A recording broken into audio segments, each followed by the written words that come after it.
L'attention ne se force pas. Quelqu'un qui a décidé de vous éviter, de ne pas vous parler, de ne pas envoyer des SMS pour vous, clairement vous manquez de respect en public devant des gens qui vous évitent. Laissez la personne en paix. Ne la dérangez plus jamais de votre vie. Laissez-la croupir là où elle doit croupir et vous faites votre vie. Lorsqu'on vous sert de la soupe, vous servez de la soupe. Lorsqu'on vous sert du respect, vous remettez le respect. Lorsqu'on vous sert du manque de respect, vous remettez aussi le manque de respect. On ne force pas les gens à nous apprécier.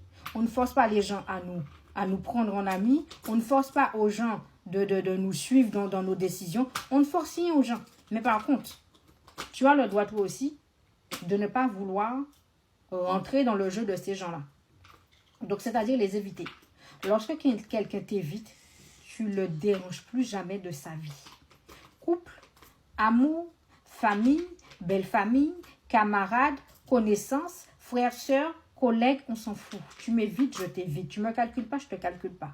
En 2026, on n'a plus le temps. On focalise le temps sur Jésus et l'argent. Le reste, je te laisse t'abonner, liker, partager et mettre en favori. J'ai plusieurs livres qui sont sortis sur Amazon. Tu vas sur Amazon, tu tapes NAN2SIE et tu prends ton livre.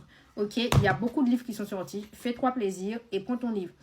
Je suis coach dans le monde du travail. Si tu as besoin d'aide et que tu es en CDI, fonction publique, que tu aspires à passer à l'action, c'est-à-dire à sortir de ton bourbier burn-out, collègue qui est contre toi, ambiance délétère, tu ne sais pas t'imposer, passe à l'action. Passe à l'action, tu vas directement dans la bio, tu prends mon adresse mail et si seulement tu as ces critères, tu viens me dire SOS, sinon ne me dérange pas.